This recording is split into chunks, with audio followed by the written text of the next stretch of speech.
Video edukasi kali ini akan membahas tentang yuk mengenal hand sanitizer.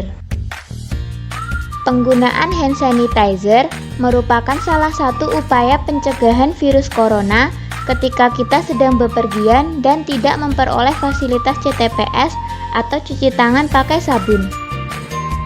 Saat ini beredar banyak sekali informasi pembuatan hand sanitizer, baik dari bahan alami seperti daun sirih, jeruk nipis, daun kemangi, daun mint, maupun dari bahan kimia berbahan dasar alkohol. Apakah benar kita dapat membuat hand sanitizer secara aman dan tepat? Dan apakah produk tersebut dapat bekerja secara efektif? Atau mungkin karena terdesak kebutuhan, lalu kita ingin mencoba membuatnya? Untuk teman-teman yang ingin membuat hand sanitizer sendiri, yuk perhatikan poin-poin penting ini terlebih dahulu. Hand sanitizer merupakan cairan atau gel antiseptik yang terbuat dari alkohol. Ada apa dengan alkohol? Alkohol bersifat mudah terbakar, sehingga harus disimpan jauh dari nyala api dan panas. Kemudian, alkohol beracun dan mudah menguap, sehingga harus disimpan jauh dari jangkauan anak-anak dan pada wadah tertutup. Tahukah kamu, diperlukan konsentrasi alkohol minimal 60% untuk etanol dan 70% untuk isopropanol dalam cairan hand sanitizer sehingga dapat membunuh kuman. Penggunaan hand sanitizer secara berlebihan dapat menyebabkan iritasi kulit hingga rasa terbakar. Bahan dan komposisi yang tepat merupakan kunci dari efektivitas kerja hand sanitizer. Banyak contoh kasus di internet yang menggunakan alkohol 70% sebagai bahan baku pembuatan hand sanitizer rumahan. Hal ini tidak tepat ya teman-teman, karena jika ditambah dengan bahan cairan lainnya, maka konsentrasi alkohol dalam campuran hand sanitizer dapat berkurang hingga 40-55%. Yang artinya hand sanitizer tidak dapat membunuh kuman, sehingga dalam pembuatan hand sanitizer diperlukan bahan baku alkohol kurang lebih 90% jika akan dicampur dengan bahan lainnya. Lalu, perhatikan juga jumlah kebutuhan masing-masing bahan cairan lainnya menggunakan gelas ukur.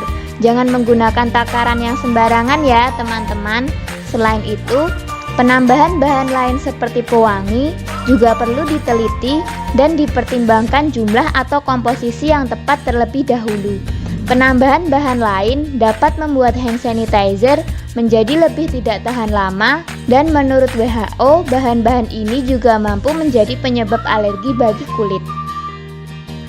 Gunakan APD atau alat pelindung diri berikut saat kamu akan membuat hand sanitizer sendiri, yaitu sarung tangan untuk melindungi kulit karena alkohol konsentrasi tinggi dan cairan lainnya mampu mengiritasi kulit. Dan yang kedua, masker untuk mencegah gas hasil penguapan dari cairan masuk ke saluran pernafasan. Jika cairan terkena kulit dan mata, segera basuh dengan air mengalir karena dapat menyebabkan iritasi. Organisasi Kesehatan Inggris yaitu Public Health England tidak merekomendasikan masyarakat untuk membuat hand sanitizer sendiri, terlebih dengan formulasi bahan yang kurang tepat, karena resiko-resiko sebelumnya yang belum tentu tertangani secara baik oleh masyarakat umum. Memang lebih baik jika membeli produk industri terpercaya atau dipercayakan pembuatannya kepada ahli karena sudah melalui beragam penelitian dan pertimbangan. Tetapi, jika memang terdesak kebutuhan lalu ingin mencobanya, disarankan menggunakan formulasi hand sanitizer oleh WHO dan dilakukan dengan aman. Selain itu, jika bisa, dilakukan dengan bimbingan ahli seperti ahli farmasi, kedokteran, kimia, dan sebagainya. Berikut adalah formulasi dan langkah membuat hand sanitizer sesuai pedoman WHO. Alat-alat yang diperlukan yaitu gelas ukur dengan ukuran 1000 ml, 50 ml, dan 20 ml. Lalu ada beker glass, batang pengaduk, dan botol kaca bertutup. Untuk bahan-bahan yaitu diperlukan etanol dengan konsentrasi 96%, gliserol konsentrasi 98%, hidrogen peroksida konsentrasi 3%, dan Aquades. Langkah-langkah pembuatan hand sanitizer yaitu: yang pertama, masukkan 833 ml etanol 96% ke dalam gelas ukur berukuran 1000 ml. Yang kedua, tambahkan 41,7 ml hidrogen peroksida 3% ke dalam gelas ukur yang berisi etanol tersebut. Yang ketiga, tambahkan 14,3 ml gliserol 98% dengan gelas ukur. Pastikan gliserol tidak tertinggal pada gelas ukur dengan membilas menggunakan Aquades.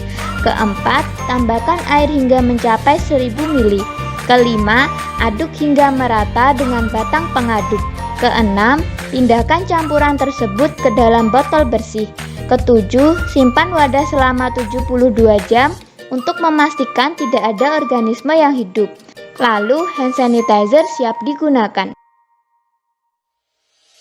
Demikian teman-teman informasi mengenai hand sanitizer.